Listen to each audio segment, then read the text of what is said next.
One of the most important things if you're doing intermittent fasting is making sure that you eat very nutritious food, because quite often when we go on this intermittent fasting, as a woman, we're going to work to our hormonal cycles, is that you can find is that you actually are going to be eating less because you're not going to be so hungry. The microbiome balances, so, and also the yeast as well, and the gut-brain connection, due to often you're usually feeding those bad bacteria, and yes, that makes you have cravings and all that sort of stuff, is that those will come into balance, so those cravings stop. But also you've got a shorten eating window, and you might find that you're just literally not so hungry. So whatever you do eat, make sure it's nutrient dense.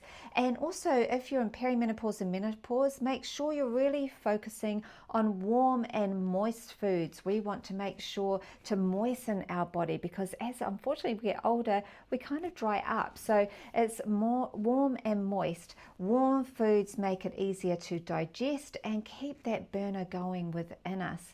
So make sure it's very nutrient dense foods that you're eating. After you have been fasting, make sure you just have a small meal which has got fats and proteins in it, and then go for a larger meal. So what I do is I have a smaller meal, and then half an hour later to an hour later I have a larger lunch.